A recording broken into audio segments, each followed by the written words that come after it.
Alors, bonjour à tous. Aujourd'hui, on va faire compléter une grille logique ensemble. On va faire le début, on va trouver quelques lettres afin de vous aider lorsque vous avez une grille logique à faire. Alors, premièrement, lorsque vous avez la grille logique devant vous, moi, je vous suggère d'aller identifier les coins. Parfois, on a la consigne. On n'a pas toujours tous les coins, mais dans ce cas-ci, on les a. Donc, parfait, on en profite. Moi, je suis fan des petites pattes de mouche dans les coins. Donc, je vous suggère de le faire. Vous verrez si ça vous convient. Alors, on va noter, on sait qu'il y a H, J, L et P. Alors, on se met des petites pattes de mouche. On va aller les L et P. On va les modifier au fur et à mesure qu'on lit nos indices. Donc, on a commencé avec nos coins.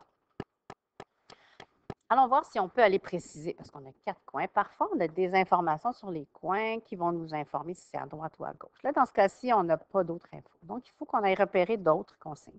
Bien sûr, avant de commencer la grille, je suggère toujours de lire tout au complet. Moi, je l'ai déjà fait. Donc, j'ai déjà ciblé les indices qui vont nous aider. Donc, je vais vous les montrer. Alors, l'indice H, I et N. Je vais vous mettre une petite ligne à côté. H, I et N. Ce sont trois lettres, des indices pour 3 lettres qui vont nous aider à commencer. Donc, je vais les lire, puis on va aller voir qu'est-ce qu'on peut faire avec. Donc, H est dans un coin, on l'a déjà noté. On a notre H. Ensuite, I est immédiatement au-dessus de H. Être au-dessus, ça veut dire qu'on va être dans la même colonne. Okay? Être au-dessus. Alors que être plus haut que, ça peut vouloir dire être dans une colonne différente. Alors qu'au-dessus de, ça veut dire directement dans la même colonne. Donc, ça va nous informer un petit peu plus sur où est-ce que H se trouve. Donc, si I est au-dessus de H, on peut voir la logique.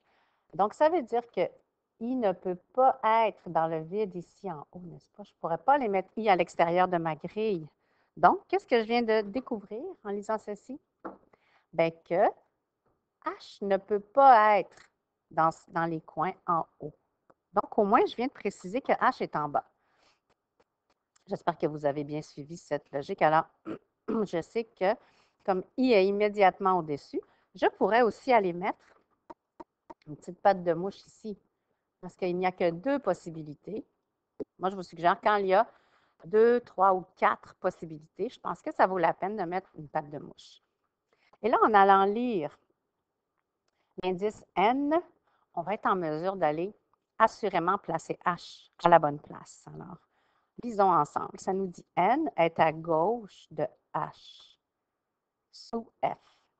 Donc, si N est à gauche, pour vous aider avec la gauche et la droite, je vous suggère, j'aurais dû commencer avec ça d'ailleurs, d'écrire ou de mettre la première lettre. Là, vous pouvez mettre G à gauche et D à droite. Parce qu'on y fait souvent référence, puis parfois, ça nous occasionne plusieurs erreurs si on se trompe à un endroit.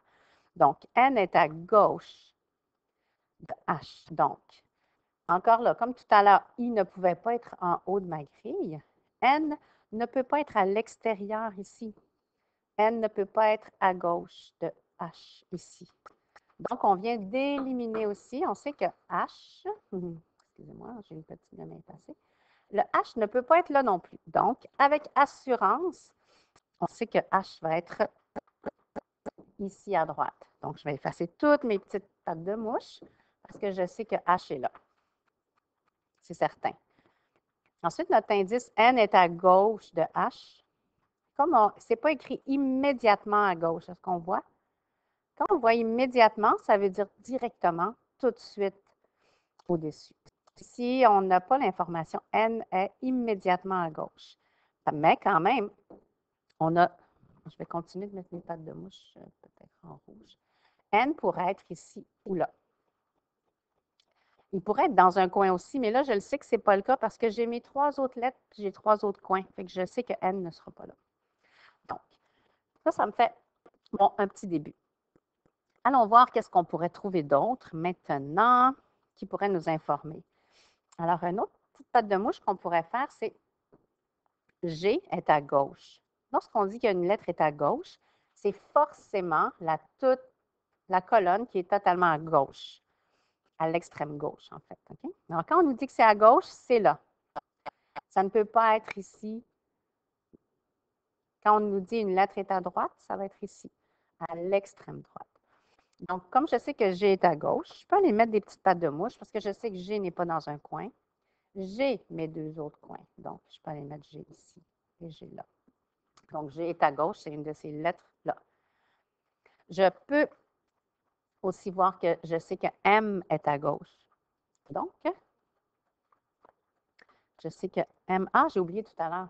C'est bien que le I, tout à l'heure, on se souvient qu'on avait lu que I est immédiatement au-dessus. Je vais vous la repointer. I est immédiatement au-dessus de H. Donc, je sais que I est forcément ici maintenant. Alors, I est là. Donc, c'est normal ici. Je me retrouve avec M et G qui sont à gauche. Donc, c'est normal. Je me mets les deux. C'est une des 2 lettres, c'est certain. On ne sait pas encore laquelle. On va le découvrir un peu plus loin. Allons voir maintenant comment est-ce que je peux poursuivre cette grille. Maintenant, je peux aller lire la lettre A et la lettre K. Et A et K. Je crois que ça va nous permettre d'avancer si je ne m'abuse. Alors, A et K. Alors, regardez. Pardon. Laissez-moi voir. I. Certaine. Ah oui, excusez-moi, j'ai oublié de vous montrer qu'on a la lettre B. Je pense qu'on serait prêt à aller mettre ça ici. La lettre B. Alors, on nous disait B est entre I et J. Alors, étoile verte. Puis on sait que J est dans un coin. Alors, je vais relire les deux, puis ça va nous permettre d'aller placer J dans le bon coin. Et même B aussi. Alors, je répète, B est entre I et J est dans un coin. On sait que les lettres peuvent être en diagonale. Hein? Alors, ça pourrait. Je vais juste vous dire les possibilités. B est entre I et J. Si on ne savait pas que J est dans un coin, hein, on pourrait être en diagonale comme ça. Mais là, maintenant, on sait que J est dans un coin. Donc, si J est dans un coin et que B est entre I et J, on sait avec assurance. Hein, je ne peux pas mettre J ici, ça n'a pas de sens parce que je n'ai pas une diagonale qui est vraiment en ligne droite. Donc, J n'est pas là. J est forcément à droite. Donc, je peux effacer toutes mes petites pattes de mouche. Je sais que J est ici. Et là, je viens relire ma consigne B est entre I et J. Et je sais que B est ici. Donc, des fois, c'est long à commencer, mais une fois qu'on a débuté, habituellement, ça se passe bien pour la suite. Donc, je vais aller faire deux autres lettres avec vous, puis ensuite, je vais vous laisser progresser à votre rythme. Donc, on va regarder ensemble, on va regarder A, ce que je vous disais tout à l'heure, A, G et K. Là, je vais m'effacer mes lignes parce qu'on se perd un petit peu. A, J et K. Je vais retourner faire des petites étoiles. Okay. A, J et K. Moi, je pense que c'est ça que j'avais identifié. J'espère que je ne me trompe pas.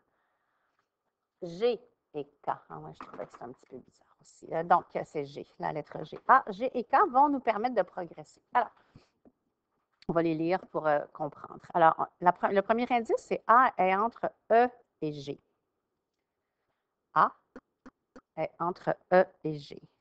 Bien sûr, vous allez me dire, mais il nous manque, on n'a aucune lettre. Mais je vous rappelle qu'on sait, je vais le mettre en bleu, on sait que G est là ou là. Okay, donc, A est entre E et G. Et on sait que G est à gauche. Et on sait aussi que K est Attendez, je veux juste être certaine que ce que je vous dis, ça a de l'allure. Oui, c'est ça. Donc, on sait que E a 3 voisins. J'aurais dû vous montrer ceci aussi. Désolée. Donc, on a 4 indices qui, ensemble, vont nous permettre de progresser. Donc, A est entre E et G. Okay? Donc, G est là. Donc, on cherche A et E. On sait que E a 3 voisins et est à gauche de J. Où est-ce qu'on retrouve des lettres qui ont 3 voisins? Alors, voici des voisins. Ce sont des cases où on partage une ligne, un segment. Ce sont des voisins. Donc, la lettre qui est ici a 3 voisins. La lettre qui est ici a 3 voisins. Celle-ci aussi et celle-ci aussi. Les lettres du centre, il y a 4 lettres au centre qui ont 4 voisins. On peut voir les 4 voisins. Donc là, on est en train d'apprendre que E a 3 voisins et est à gauche de J. Donc, je peux mettre des pattes de mouche. E peut être ici ou là. E a 3 voisins et est à gauche de J. Et on se rappelle que A est entre E et G. Alors, comment est-ce que je peux mettre une lettre entre E et G? Si on regarde comme il faut, on a déjà une bonne idée. Parce que G est à gauche. Comment est-ce que je peux avoir une lettre entre? Puis notre ultime indice qui nous permet de voir que c'est en diagonale, c'est certain, parce que K est au-dessus de A. K est immédiatement au-dessus de A. Donc, j'espère que vous avez réussi à suivre tout ça. Ce que ça signifie, c'est que A est entre E et G. Pour qu'on puisse avoir une diagonale, il faut absolument que ma diagonale soit comme ceci. Sinon, je ne peux pas mettre A entre E et G ici. Donc, je vais aller effacer un petit peu là, pour qu'on puisse mieux voir. Alors, ça veut dire que mon A se trouve nécessairement ici, entre E et G, qui se trouve là. Je vais aller effacer ici, là. C'est difficile de repérer. Donc, j'espère que vous avez bien compris ce bout-là. A est entre E et G, c'est en diagonale. Et là, ça nous permet d'aller placer ce qu'on venait d'identifier tout à l'heure, que K est immédiatement au-dessus de A. K est immédiatement au-dessus de A. Donc là, on sait que c'est immédiatement, de toute façon. Il n'y a pas beaucoup d'options. Alors, K est ici. Donc, je vous laisse là-dessus parce que le reste, je pense que vous allez être capable de poursuivre. Une dernière chose que je vous dis avant de vous quitter, c'est que les lettres ici, par exemple, cette lettre-là, A, comme je vous disais tout à l'heure, A a 4 voisins. Voici, un des voisins, c'est K. Ensuite, celui-ci, c'est aussi un voisin. En dessous, un voisin. Et à gauche. Et A touche à 8 lettres. Alors, A a 4 voisins, mais touche à 8 lettres. Voici les lettres que A touche. 1, 2, 3, 4, 5, 6, 7 et 8. Alors, A touche à 8 lettres et à 4 voisins. Alors, ça risque de vous aider un petit peu. J'espère que ça va vous aider. Alors, merci beaucoup. Alors, bonne chance pour la suite des choses.